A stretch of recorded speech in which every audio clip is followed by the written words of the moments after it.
So today we're going to do our first time of making shiny mirror glaze, and this is what you see on the internet all the time. It's on all over YouTube. So this mirror glaze is made up of a couple ingredients. It's gelatin so that it clings to the side of the cake. It is sweetened condensed milk, and that just helps thicken it. It is white chocolate, so it's a very clean color, and then we could color the mirror glaze after it's already done. And it has a little bit of water and it has some glucose in it.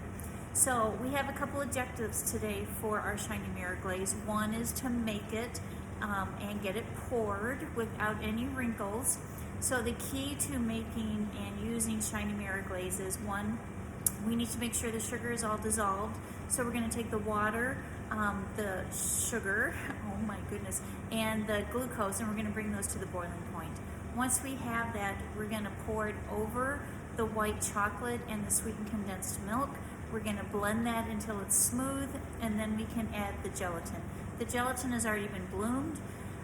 When you see me, I'll probably put the gelatin when it's in the saucepan. I'll take it off the heat because remember, gelatin does not like boiling liquid because it loses its thickening power. So I'll get the sugar, the water, and the glucose to the boiling point, turn it off, let it sit for about 45 seconds till all the bubbles are gone, and then I'll add my bloomed gelatin. It will dissolve within about 30 seconds, and then I'll pour it over my sweetened condensed milk and the white chocolate. I'm then going to take my immersion blender. I'm going to blend it till it's nice and smooth. So this is my second objective. One is to bloom the gelatin, make sure I don't ruin it by putting it in a boiling liquid. Then I need to make my shiny mirror glaze nice and smooth.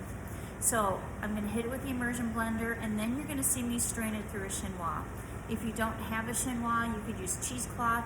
If you don't have cheesecloth, use a coffee filter. Our goal is to get out any pieces of white chocolate that might not have been broken up enough by the immersion blender. And you'll also notice when I put it through the chinois, I'm going to get rid of a majority of the bubbles.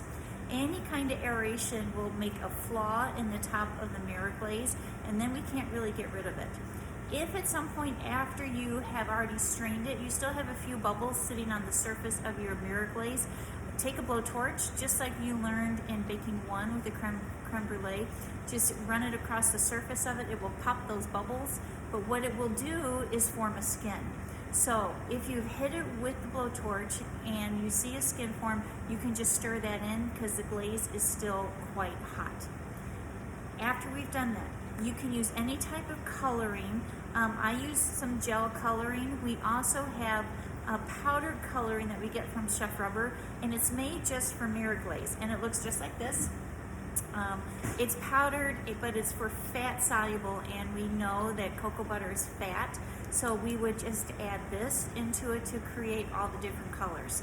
Now, if you want to do anything in a lighter color, you'll notice I'm going to turn my base white first because we have to color it because we're fighting the color of the ivory of the white chocolate and the sweetened condensed milk. So I make everything white first, and then I'm going to add my other colors. Now this is for the extreme carrot cake that we've already done. So we have white in the cream cheese mousse. We have, some orange color from the carrot cake. I'm going to use a little bit of black because I think black is a little bit prettier than that brown that you see in the walnut mousse that we've done. And I'm going to have a little bit of yellow just as a spark, as a little pick-me-up. So I'm actually going to glaze in 4 colors. Now, shiny mirror glaze, they call it mirror glaze because when you look at the top of the cake, you should be able to see yourself in the reflection of it. So if we do it correctly, we'll be there. So we've made the mirror glaze. We're letting it cool. Perfect temperature is 90 degrees. If you have to walk away, it cools off. We're just going to put it back on a hot water bath. We're going to get it to 90 degrees. So, warm shiny mirror glaze, really cold entremet. Now, you might think that just being overnight in these freezers is enough. Guys, it's not. I'm going to have to put it in the blast freezer so that really it's rock hard because I need the mirror glaze to almost start to set when I'm pouring it on so it just doesn't flow off very quickly. So even if we've made it and you saw me transfer it at the end of the day into our reach-in freezers, by the time you come back to class, everyone's entremet will be in the blast freezer so that we can make the shiny mirror glaze, get it to temp, and we can pour right away. Now there's a couple schools of thoughts to this. We're going to do mirror glaze 3 times when we're in this class. We're going to learn the spider web, and this time we're just going to learn to pour. So you can layer the colors in a quart container.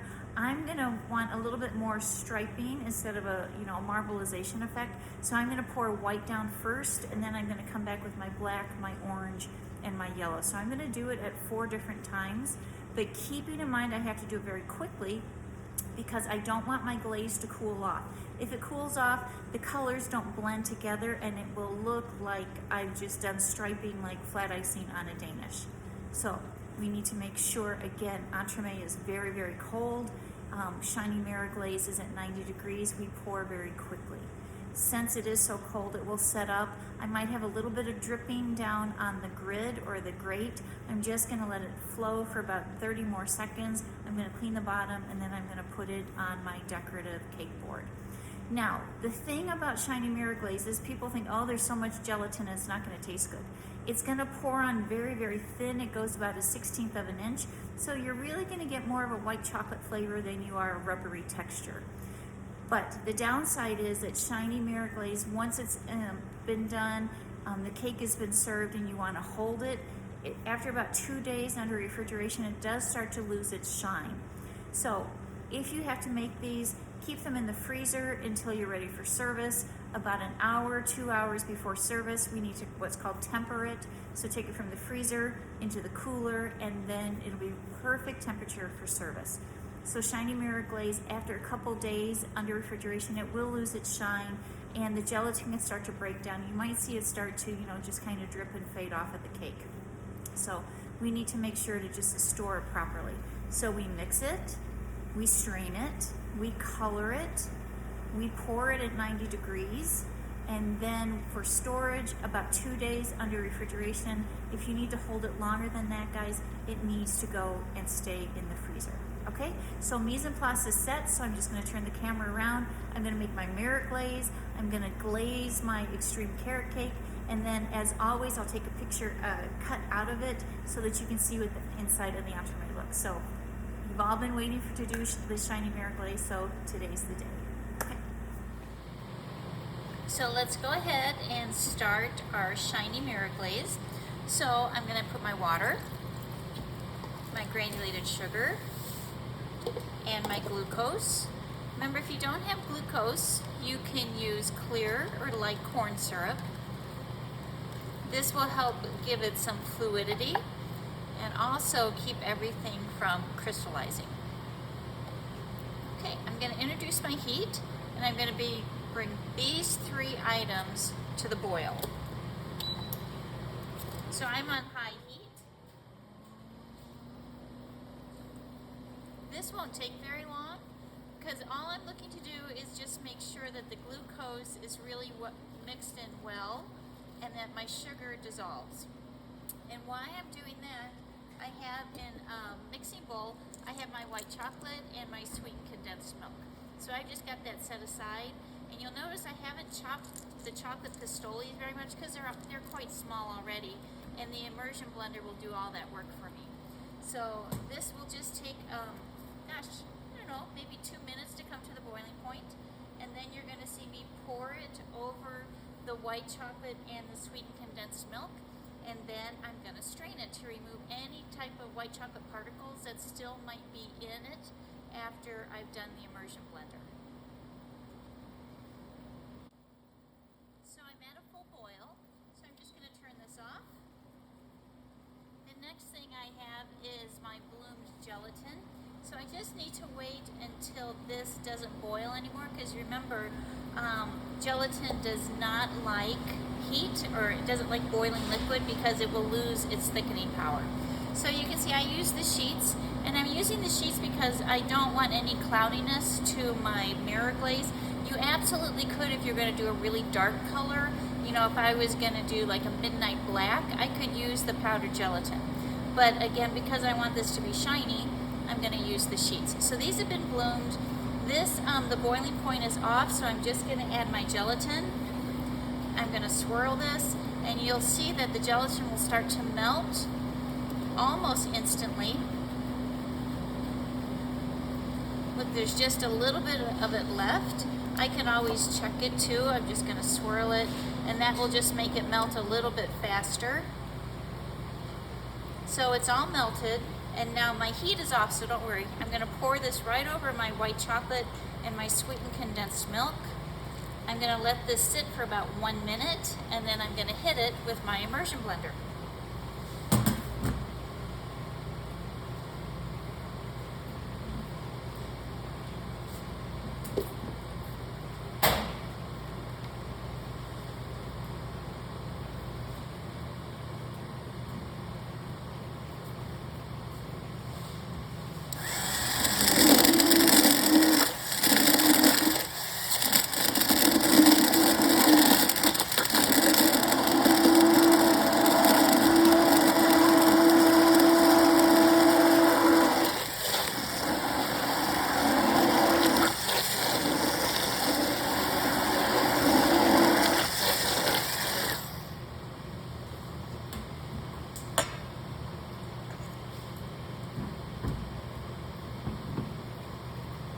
And now, you'll notice too when I strain this, I'm going to get rid of all these bubbles, because these bubbles will actually also, they will mar the look of my mirror glaze, so I want to get as many of those to disappear as possible.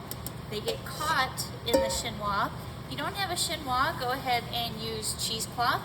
You could always use a coffee filter too. This is enough shiny mirror glaze for one 10-inch cake with a lot left over, because you know most of it's just going to pour away. And in a minute you're going to see me. I'm just going to divide this up and make it into some different colors. Whenever you're doing different colors, always make it white first. So I'm going to put in some white food coloring, and then I'm going to divvy it up into my different containers.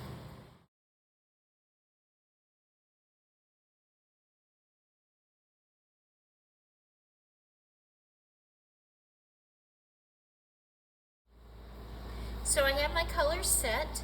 My cake is out of the blast freezer, and I'm just going to kind of start to add my colors at different times. So here goes my white. My white is at 90 degrees. And I'm going to pick up my next color while my white is still wet, so it can kind of marbleize in there. And again, this, you can look how beautiful shiny that is. So it can, I could see my reflection in this. You could layer these colors in there if you wanted to, but I just want a little bit more control of the striping. So I'm going to just keep going till I'm happy with the look of this. It's kind of cool, right? I might come back with a little bit more white, because I just wanted the chocolate, the dark, to be the minor color. So since this is for our carrot cake, look how vibrant that is. It looks like everything that you would see in a carrot cake. Now this glaze, believe it or not, is already starting to set up, because my cake was in that blast freezer for about 2 hours, so it's rock hard. And before I put it on the screen, I went ahead and I just kind of brushed off any snow that might have been on there. And then look at the rest of the pattern that we have. It's really hard to reuse that unless I wanted to make it black or kind of a gray color. So I'm just going to let this finish dripping for about another 2 minutes, and I'm going to lift it up, take off anything that might be still clinging to the pan, and then I'm going to put it on my cake round. So here we go. Here's our finished extreme carrot cake. So once I did all that glazing, I put on just a few of the caramelized nuts that we have in the center that's in that mousse. So you can see our inlay, the exotic fruit inlay, and then we have the walnut mousse, and then we have the cream cheese mousse with our carrot cake down at the very bottom. So again, the striping looks good, very vibrant, so you can see the shine. Yes, I could see my picture in it if, you know, if I was hovering.